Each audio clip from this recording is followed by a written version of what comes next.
আমি আমার গ্রামবাসীর পক্ষ থেকে আজকে যুব সমাজ নিয়ে এই আমাদের পুরাতন কবরস্থান এবং কি নতুন কবরস্থান দুটোটাই পরিষ্কারের জন্য উদ্যোগ নিয়েছি। যেভাবে যুব সমাজ আমাদেরকে সাড়া দিয়ে সবাই এসেছে, আলহামদুলিল্লাহ আমরা খুশির সাথে সবাই একইভাবে কাজ করতেছি। আনন্দের সাথে এইগুলো আমাদের আসলে পরিষ্কার করা একদম জরুরি, কারণ বৃষ্টির দিনে যেভাবে আগাছা বড় হয়ে যেভাবে জঙ্গল হয়ে যাচ্ছে, এতে বাজারের সবাই দেখে মোটামুটি একটু বিস্তৃত হয়। যা হোক, আমরা যেভাবে করছি আগামীতে সবাই যদি এভাবে ধারাবাহিকতা করে কাজ করে যাই, তাহলে আলহামদুলিল্লাহ পরিষ্কার কবরস্থান খুব পরিষ্কার থাকবে। এবং কি সবার এটা দায়িত্ব, যারা আমরা এখানে আসলে কাজ করতেছি, শুধু আমরা না, পুরো গ্রামবাসীর এটা দায়িত্ব এটাকে রক্ষা করা এবং কি এটাকে সুন্দরভাবে ফুটিয়ে তোলা। তো এই বলে আমি আমার বক্তব্য শেষ করছি। যুব সমাজ যেভাবে সাড়া দিয়েছে, আগামীতে এভাবে যেন সাড়া দেয়, এটাই আমার অনুরোধ। আসসালামু আলাইকুম। রনি, তোমার উদ্যোগ কি? পাবেল আসলে আজকে সকাল থেকে আমরা এই পর্যন্ত অনেক গ্রামের অনেক ছেলেরা আসছে, আমরা সবাই করতেছি।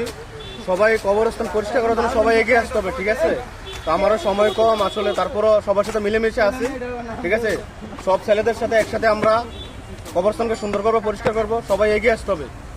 এই বলে আমি আমার বক্তব্য শেষ করছি। আসসালামু আলাইকুম। বলেন ভাইয়া, বলেন।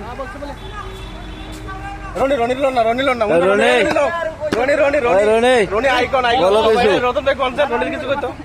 বলো কিছু বলো।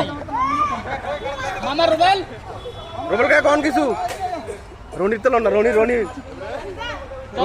রবিজার থেকে আমি বড়সা রবিউল ইসলাম ব্যাগ বলছি। যে কবরস্থান আমাদের গ্রামের দুইটা কবরস্থান আছে, এই কবরস্থানটি কিন্তু আমি পরিষ্কার করি। দেখেন, এটি পরিষ্কার করতে হলে 15 দিন পর পরে পরিষ্কার করানো লাগে। এটার পিছনে পয়সা খরচা হয়, ওষুধ দিতে হয়, এই দিতে হয়, সেই দিতে হয়। তো এখন আপনারা যদি সবাই সহযোগিতা করেন, দেশ বিদেশে আছেন, সবাই সহযোগিতা করলে এই জায়গাটা ঢালাই হবে। এই যে রাস্তাটা আছে না, এই রাস্তাটা ঢালাই হবে। ঢালাই হলে টাকার দরকার।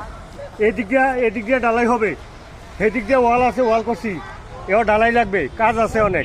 তবে বিদেশি ভাই, প্রবাসী ভাইদের কাছে অনুরোধ, ছেলেদের কাছে অনুরোধ, তোমরা সহযোগিতা করো কবরস্থানের জন্য। লাস্টে আমাদের নিশানা কোনটা, লাস্টের সীমানা কোনটা, ওই কবরস্থানে আমরা যাইতে হবো। কবরস্থান এর আগে কিছুই নাই। তবে একটু নজর নেন আমরা, গ্রামবাসী এবং প্রবাসী বন্ধুরা, ছেলেরা, তোমরা কাছে অনুরোধ, তোমরা একটু সহযোগিতা করো। এটা ব্যাপারে জালাল আছে, ফকুন কাকা আছে, তার লগে যোগাযোগ করো বা আমার লগে যোগাযোগ করো, সমস্যা নাই। তবে এই কবরস্থানে মাটি ফেলাইতে হবে, কাজ আছে, অনেক কাজ আছে। এই যে এইটা ভর্তি করতে হবো, এই রাস্তা ভর্তি করতে হবো, ওই ড্রেনের কাছে এই জায়গাটা ইট লাগাইতে হবো, ইট লাগাইয়া নইলে এখানে মাটি সব ড্রেন দিয়ে চলে যাইতেছে, অনেক কাজ। তবে প্রবাসীরা যদি সহযোগিতা না করো, আমরা